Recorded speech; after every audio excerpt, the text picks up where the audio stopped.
The town of Oakhaven was quiet, tucked between the winding river ELD and the dark, ancient Whispering Woods. It was a place where nothing much ever happened, and the biggest excitement usually involved the postman arriving a few minutes early. In the middle of Oakhaven stood a small, crooked shop with a sign that read, Elias Thorne, Clocks and Curiosities. Elias Thorne was the clockmaker. He was an old man, perhaps in his late 60s, with kind eyes that magnified behind thick glasses. His beard was a snowy white, and he always smelled faintly of oil, polished wood, and strong black tea. He lived alone above his shop, his only companions the constant ticking, whirring, and chiming of hundreds of clocks he collected and repaired. Elias loved clocks because they measured the most important thing in the world, time. He believed every tick was a breath, and every chime was a memory. But there was one clock standing in the dusty corner of his shop that fascinated him more than all the others combined. It was a tall, dark grandfather clock, taller than Elias himself, and it had no hands. He had found the clock years ago, abandoned in a small shed near the edge of the Whispering Woods. When he brought it home, he cleaned the thick grime off its wooden case and found a strange symbol carved into the dark wood, a circle with 3 wavy lines running through it. He spent months trying to repair it, replacing gears and oiling the mechanisms. But no matter what he did, the clock would not tick. It was silent, a huge, beautiful wooden box that refused to do its only job. One evening, as a sudden rainstorm hammered against the shop windows, Elias was sitting by the fire, reading a very old, heavy book about mechanical history. A soft, low sound interrupted the rhythm of the rain. Tick! Elias froze. He put the book down slowly and listened. The sound was too deep and too loud to be any of his normal, smaller clocks. Tick! Tick! It was coming from the corner. The grandfather clock. Elias stood up and walked toward the tall, silent clock. He put his ear close to the wooden case. There was a slow, steady, powerful tick. Tock! But the clock still had no hands. He opened the small glass door at the bottom of the clock. Inside, the brass pendulum was swinging smoothly, almost hypnotically. He touched the pendulum. It was warm. Elias backed away, his heart beating a little faster than usual. After all these years, the clock was alive. He stayed up all night just watching it. The tick-tock was slow, slower than any clock he had ever heard, yet perfectly steady. The next morning, the first thing Elias did was climb the steep, narrow stairs to his storage attic. He rummaged through boxes until he found a small wooden box containing old clock hands. He climbed back down and opened the top door of the tall clock, where the face should be. He carefully fixed the hour and minute hands onto the central spindle. He stepped back, wiping his oily hands on his apron, and looked at the clock face. The hands were already moving. They didn't jump into position. They just began to glide. The clock showed exactly 10 a.m. Elias looked at the small cuckoo clock hanging over the counter. It showed 10:05 a.m. Well, Elias murmured to the silent shop. You are running a bit slow, old friend. He went about his day, fixing a neighbor's kitchen clock and polishing his spectacles. Every hour, he checked the grandfather clock. At 1 p.m., he noticed something strange. The cuckoo clock showed 1:05 p.m. The grandfather clock showed 12:59 p.m. It was falling further and further behind. By the time the sun began to set, the difference was even bigger. The clocks in the shop read 5 p.m. The grandfather clock read 3:30 p.m. Elias walked over and put his hand on the wooden case again. It felt slightly warm, and a faint, sweet smell like dried mountain herbs seemed to come from inside. You are not just slow, he whispered.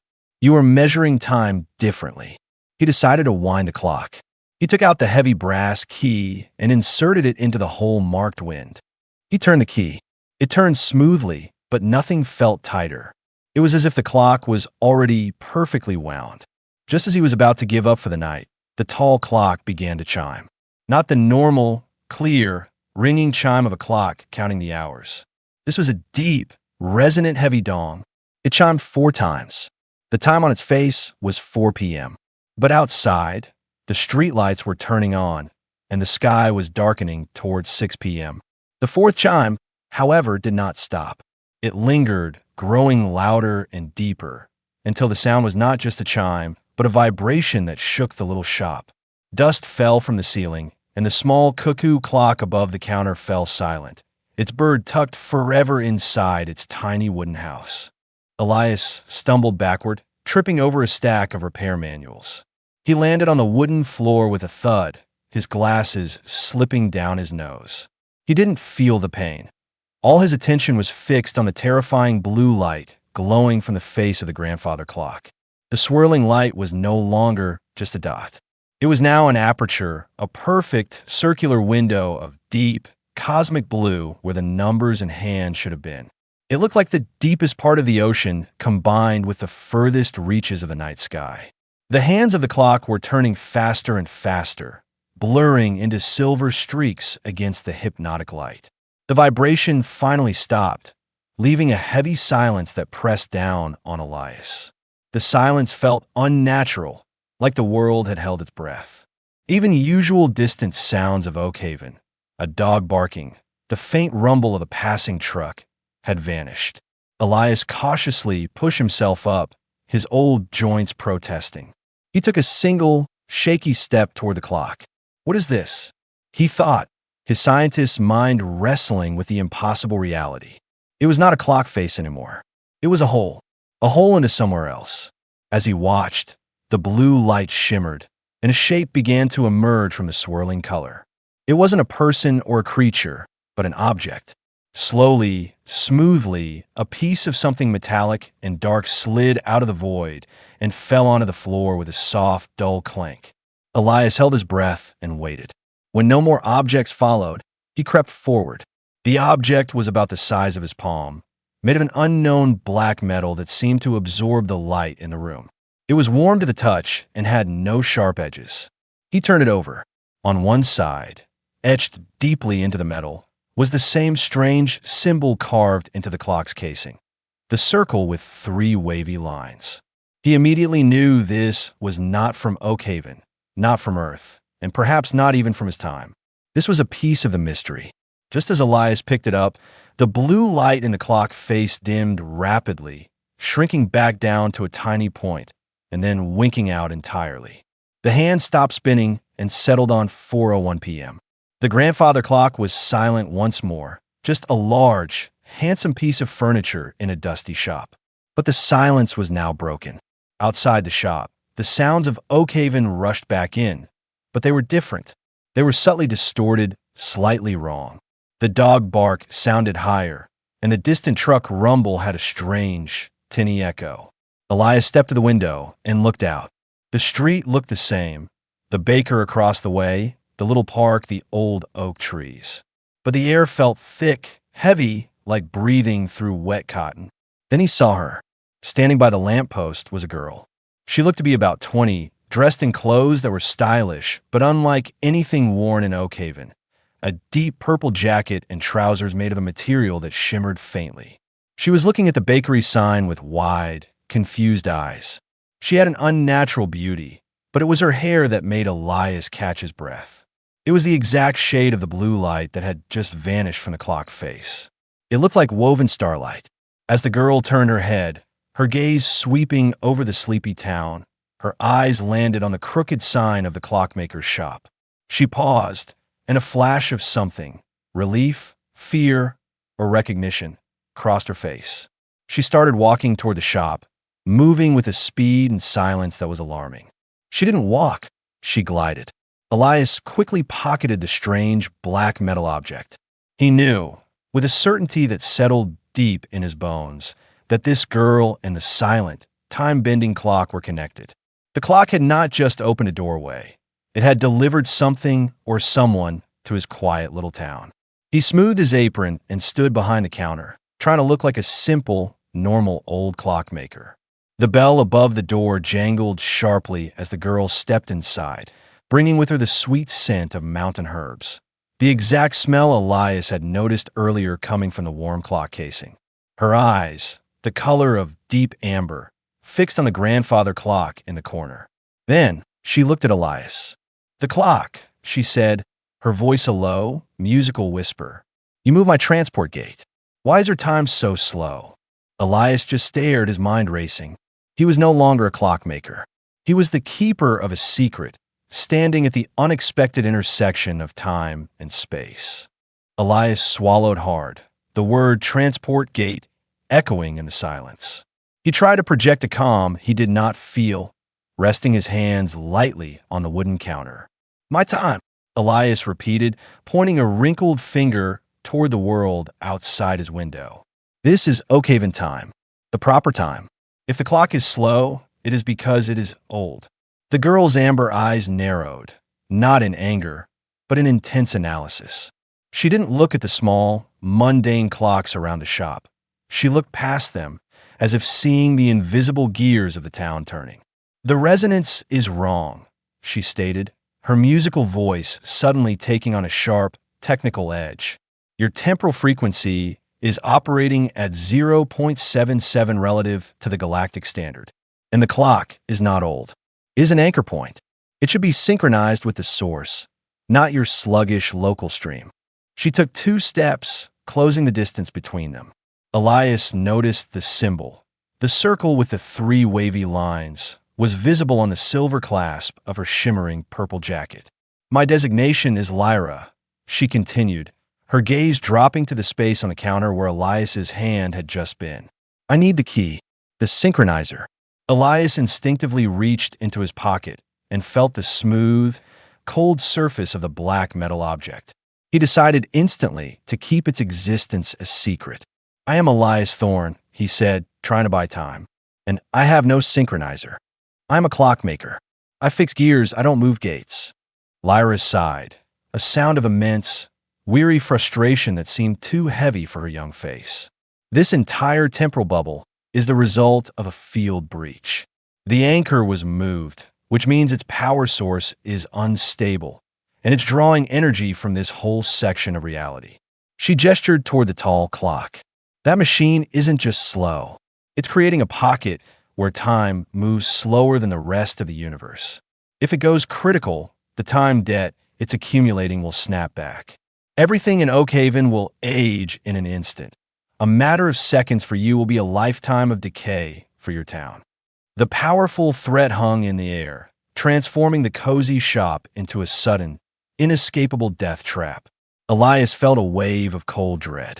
His quiet little town, the sleepy streets he loved, all erased by a mechanical malfunction he had unwittingly brought into his home. You need to fix it then, Elias said, his voice hardening with resolve. Tell me what to do. Lyra shook her head. I'm a scout, a navigator. I can't repair the core functions without the synchronizer. The object that fell, the device that controls the temporal flow. Elias hesitated. If she was telling the truth, hiding the object would kill everyone. But what if she was lying? What if this synchronizer was a weapon? He thought about the kind eyes of the baker across the street, the cheerful wave of the postman, and the generations of people who had lived in Oakhaven. He couldn't risk them. This is what I have, Elias said, pulling the black metal object from his pocket. He placed it carefully on the counter between them. Lyra's eyes lit up with fierce relief. She didn't touch it, but simply stared at the object, her brow furrowed in concentration. It's damaged, she whispered. The impact of the fall cracked the temporal housing. We need to get it inside the clock, into the main chronometric chamber, to use the residual energy there to patch the housing. Suddenly, the floor beneath their feet gave a sharp, violent shudder. A high-pitched WCHRR sound began to emanate from the grandfather clock, growing instantly louder and more aggressive. Lyra whirled around. The instability is increasing. The power draw is spiking. It's trying to close the rift, and it's going to take your town with it. The hands on the clock face were no longer moving. They were vibrating so fast they looked like static. The glass door of the clock flew open, and a rush of air, cold and smelling faintly of ozone and dust, swept into the shop. We don't have time, Lyra yelled over the deafening whine. She snatched the black object and pointed to the large, empty space behind the pendulum. Get the panel off. Now. The air in the shop was thick with the high-pitched, grinding WCHRR of the destabilizing anchor point. Elias's hands, normally steady as he worked on microscopic clock gears, trembled slightly as he fought with the heavy, stubborn screws holding the access panel. Lyra was leaning against the clock's frame, her bright blue hair shimmering wildly in the static-charged air. She was murmuring sharp, complex technical terms, words Elias knew had nothing to do with springs or balance wheels, into a thin, silvery device she held near her mouth. Negative energy cascade detected. Lyra, you must stabilize the primary conduit. A tinny, urgent voice squawked from the device. I know, Commander, but I can't sync the drive without the housing integrity. Lyra shouted back, her amber eyes burning with focus. I need 1 minute. Elias, hurry. Elias finally wrenched the last screw loose. With a desperate heave, he pulled the thick wooden panel away from the back of the clock. A burst of icy air and the sharp smell of ozone hit him, making his eyes water.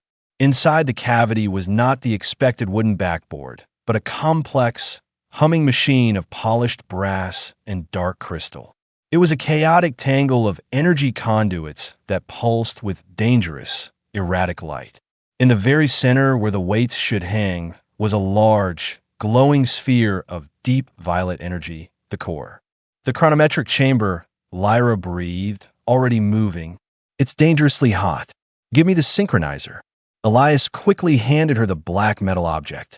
Lyra took it and, without hesitation, reached her hand into the cold, vibrating air around the mechanism. This must be placed exactly at the nexus point. If I miss, the backlash will vaporize the shop, and the debt will swallow Oakhaven, she explained in a rush, turning to give Elias a final, serious look. Do not move. Do not breathe. The WCHRR sound sharpened into an ear-splitting screech. The lights in the shop, the dusty hanging bulbs, flickered and exploded with sharp pops.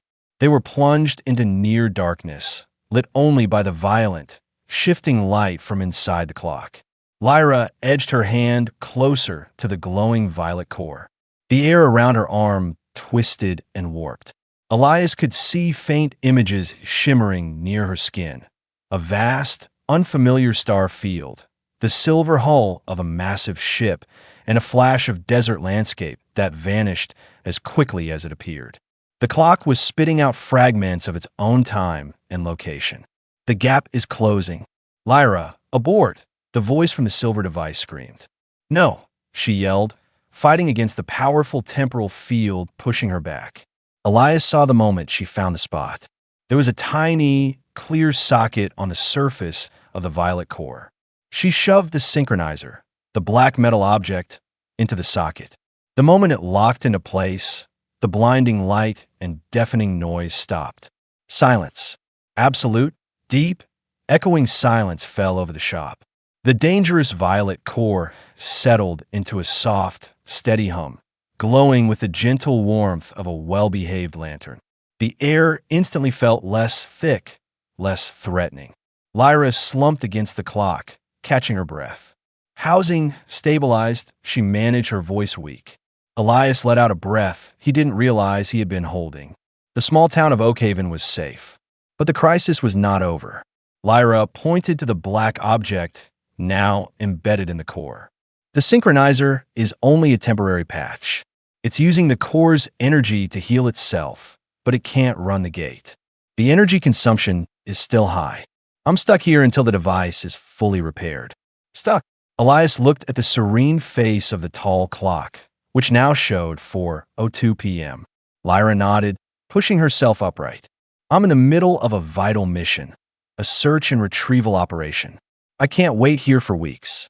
I need to find a way to accelerate the repair or find an alternative power source that matches the anchor's resonance. She glanced out the shattered window, looking at the suddenly normal, peaceful street. I'm an alien, Elias. I can't stay on a run in your 0.77 relative time for long.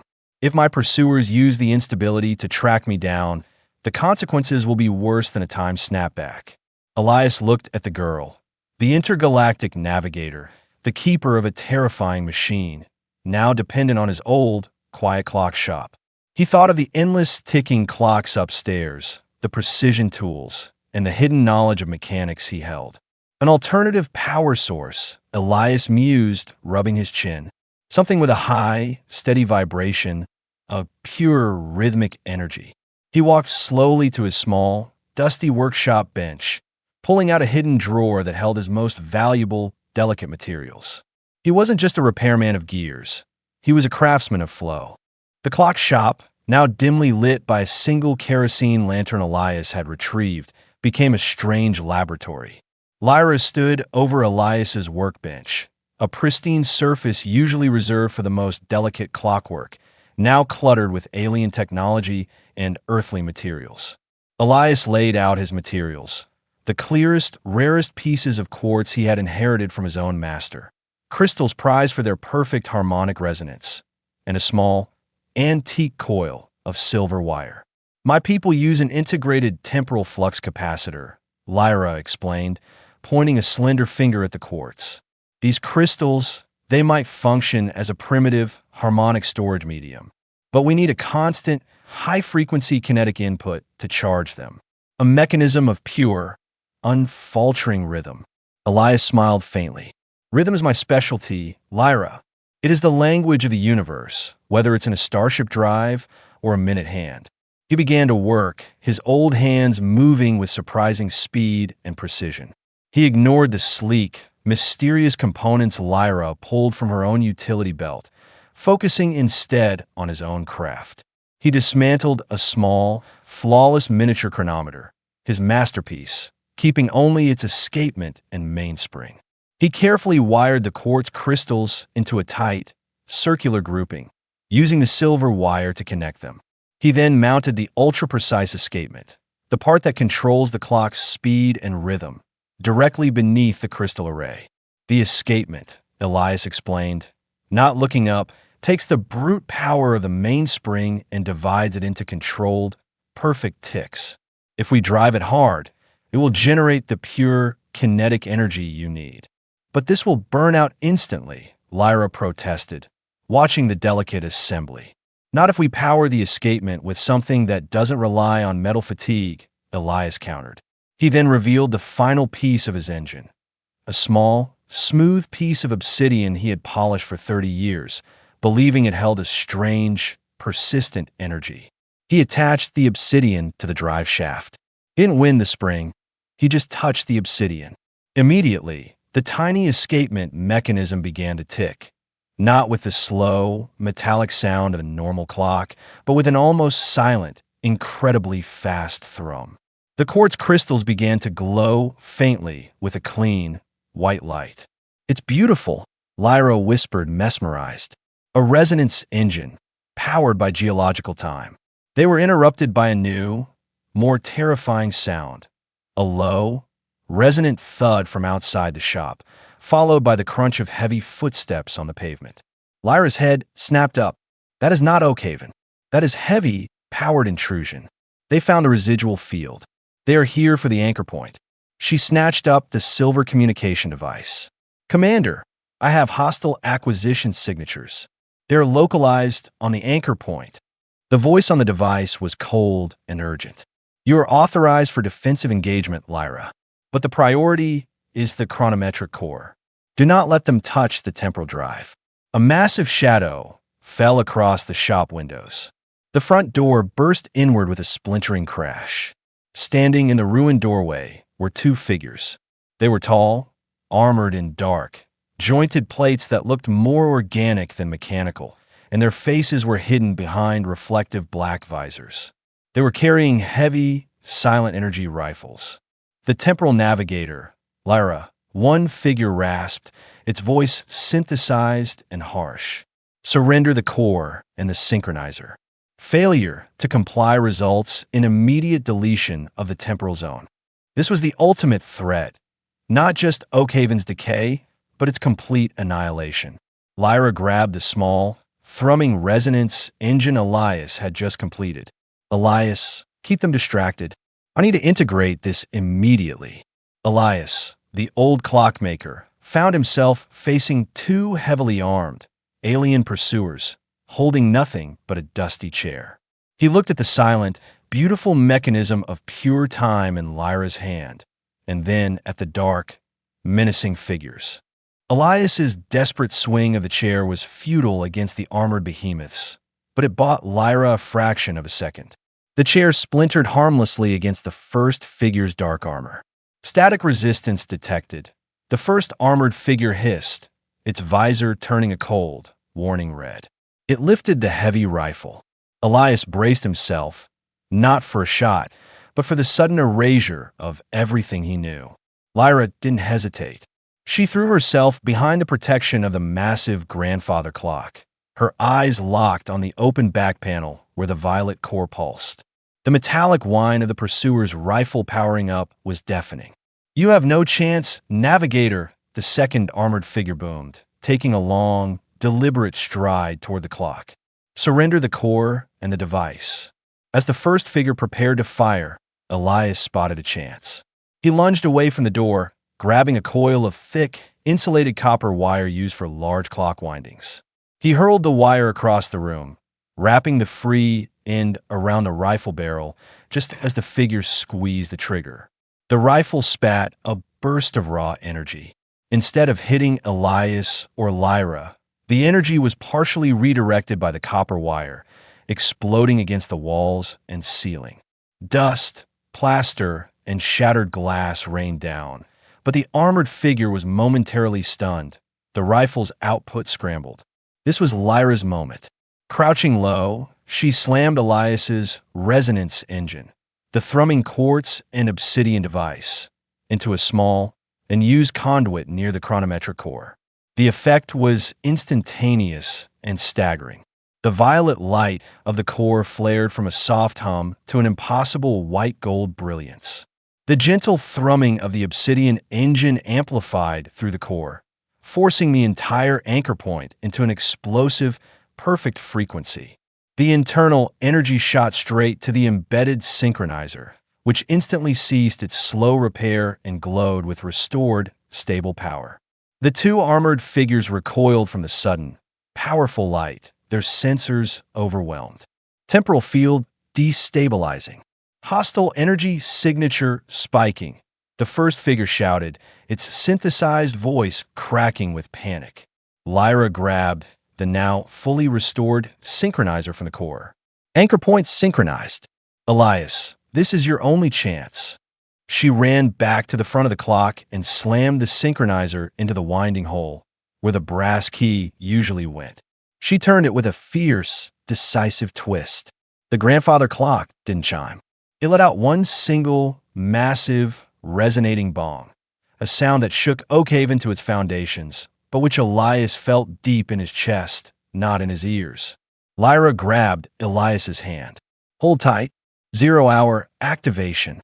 The entire shop was suddenly enveloped in the blinding white-gold light from a core. The clock face reappeared, but instead of the hands showing time, they were spinning backward at a dizzying speed, unwinding the seconds. The heavy metal armors of the two pursuers began to flicker, their outlines blurring and distorting. "Temporal rollback initiated," one figure screamed. "We're being phased out. Abort! Abort!" As the light reached its peak, Lyra pulled Elias toward the swirling, now open portal where the clock face had been. "You risked everything for me in your beautiful, slow time," Lyra yelled over the deafening resonance. "You belong in Oakhaven. I'm only taking the debt." Before Elias could protest, he felt a powerful shove. He was thrown backward, away from the shimmering portal. He landed hard, hitting the coldwood floor. In the next blink, the white-gold light collapsed back into the soft, comforting violet hum. The two armored figures were gone. The open door was still smashed, and dust still coated the counters, but the air was clean. The massive clock stood silent in the corner, its face showing a steady 4:02 p.m. Lyra was gone. Elias slowly pulled himself up. The clock looked normal, quiet, and ordinary. He was alone in his messy shop. Then he looked at his hand. Lyra hadn't left him completely alone. In his palm, he found a small, single piece of the obsidian from the resonance engine, still humming faintly, a tiny, self-contained clock of pure geological time. He knew Lyra hadn't just escaped. By reversing the time on the anchor point at the critical moment, she had successfully ejected the temporal intruders and taken the debt with her, sacrificing her own mission for the survival of Oakhaven. The signal, it's spreading. Other worlds are hearing it. Far in space, far beyond this world, something unbelievable was happening. Across many planets, other forgotten beings looked up, felt the same warmth, saw the same light. A signal of hope had been sent, not by technology, but by a human heart choosing to protect the weak. You have activated the ancient call, the glowing being said. Hidden guardians across the universe are awakening. Because of her, because of you. Alex looked down at the child in shock. What is she? He whispered. The being knelt before the child. She is the seed of continuation, the last pure mind from a destroyed race. She holds the memory of 1,000 vanished worlds. And you are the first human to hear her, to answer her. The alien hunters tried to move again, to attack, to run, to escape. But light wrapped around them like chains of sun. You will no longer hunt the weak, the being spoke. You will carry memory of this moment back to the hive. One by one, the hunters vanished, not destroyed, but sent away, marked by fear they would never forget. The city grew silent, a deep, peaceful silence. The golden being slowly faded back into the sky, but its voice remained. You must now decide, Alex. He looked up. Decide what? Return to your old life and forget this ever happened, or become more than human and protect those who cannot protect themselves. Alex looked at the broken city around him, then at the small hand holding his, then at the sky filled with new light. For the first time, he understood something very clear. He had been lost his whole life. But this was the place he was meant to be. I choose her, he said. I choose to protect. I choose to stand in the dark so others can see the light. The ground beneath his feet glowed, a symbol forming beneath him and the child. Ancient, powerful, alive. Far away in the universe, alarms rang in thousands of alien ships. Old records unlocked. Warnings displayed on screens no one had read for 1,000,000 years. A human guardian has awakened. Do not provoke. Do not attack. Do not underestimate. On the reborn planet, life began to return. Small green plants pushed through cracked earth. Air grew clean. The sky brightened. Alex lifted the child into his arms. She rested her head on his shoulder and whispered softly. You came when no one else did. He looked at the rising sun over the new world and answered. And I'm not leaving, not ever again. Above them, a final message echoed across the stars. The golden light had faded, but its power remained. It lingered in the air, wrapping the city in warmth. Like a promise, like a shield, Alex stood tall, holding the alien child close, her small hands clinging to his neck, her silver eyes now calm, filled with trust and something like hope. The alien mothership had disappeared from the skies, sent away by the Guardian. But Alex knew this peace was fragile. Like the calm before a storm, he looked down at the broken streets, at the crumbling buildings, at the remnants of a world that had almost died. And he felt something he had never felt before. Responsibility, power, purpose. From the sky above, new signals began to arrive. Not threatening, not harsh, but filled with curiosity, sent by other civilizations, watching the awakening of a human. A protector, a legend. The child looked up at Alex, her tiny hand touching his cheek. I feel it, she said softly. The world, it is listening. He nodded. Yes, and now, we must teach it courage. They walked through the empty streets together, step by step, the child glowing faintly, the device now dormant but humming softly, like it had chosen Alex as its master, and he had chosen to protect her. Far away, in the dark reaches of space, the Zarnith hive had regrouped, their pride shattered, their arrogance broken, and for the first time, they felt fear of a species they had long thought weak. The lead alien, who had survived the rooftop attack, crawled into the council chamber. Its body broken, its mind racing. "It is impossible," it hissed. "They are different. Humans. They fight with heart, not weapons." In that moment, the hive realized something terrifying. Humans did not follow rules. They did not obey power. They did not fear the impossible. They protected. They loved. They rose. And now they had a champion. One human against an empire. One child to remind the galaxy what hope could do. Days turned into weeks, and the town of Oakhaven slowly repaired the damage from what was officially deemed an unusual localized electrical storm. Elias Thorne, however, knew the truth. He spent his days boarding up the shattered doorway, and his nights studying the humming piece of obsidian Lyra had left him. He learned to tap into the obsidian's faint energy field. When he held it, he could feel a rhythmic pulse, not of a beating heart, but of pure, unbroken time. He realized it was the key to understanding the anchor point. The grandfather clock remained silent, a monument to the impossible events, but it wasn't inactive. Now, every night, Elias felt a strange pull toward it. He would stand before the dark wood, and in the silence, he could almost hear Lyra's voice, faint and distant, as if communicating across a vast, echoing void. "Elias," the whisper would come, "the anchor is a beacon. We bought time, but the signal still leaks." He wasn't sure if it was a real communication or just the intense memory of her presence. But the message was clear. The threat remained. One particularly cold evening, while Elias was examining the faint scorch marks left by the pursuer's energy rifles, the obsidian in his palm suddenly pulsed with an aggressive, rapid heat. Elias instinctively looked at the clock. The face remained dark, but a tiny, almost invisible shimmer appeared on the glass door. A perfect sphere, no bigger than a coin, refracting the lamplight strangely. He felt an immediate, primal sense of dread, stronger than the fear he felt when the soldiers first burst in. This was not a physical threat. It was something subtler, more insidious. He touched the shimmer with a trembling finger. His mind was instantly flooded with a dizzying rush of images. 1,000 different clocks, all ticking at once. Scenes of vast, silver cities orbiting dying stars, and then a close-up of the symbol. The circle with 3 wavy lines, but corrupted, overlaid with dark, jagged lines like a broken signature. The mental onslaught lasted only a second. When it ended, Elias was leaning against the clock, his breath coming in ragged gasps. "They are not coming for the clock, Elias," Lyra's voice whispered, this time loud and clear, resonating from the obsidian itself. "They're coming for the debt.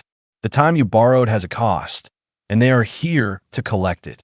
Elias realized that the temporal rollback Lyra performed to save Oakhaven had created a massive imbalance, a hole in the flow of universal time. "Who are they?"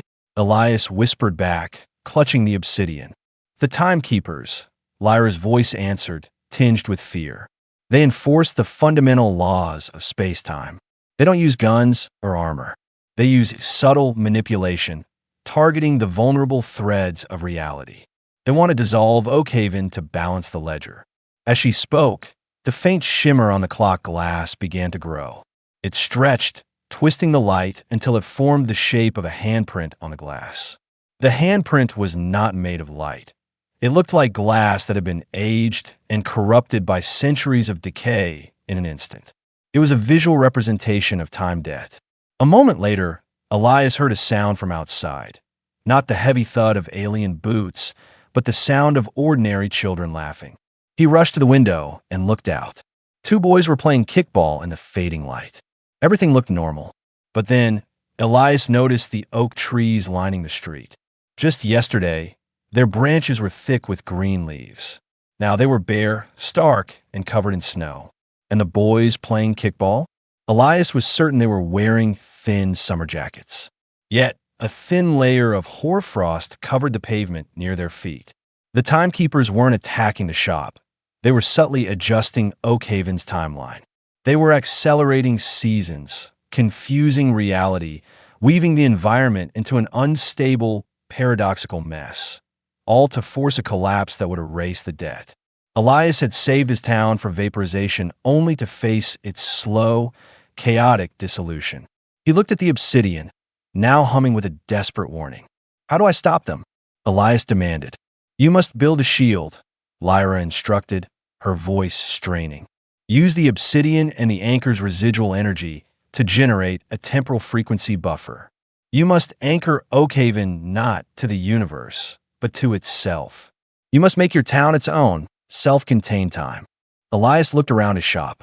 He was an old man with a few crystals, a silent machine, and a debt to reality itself. But he was also the guardian.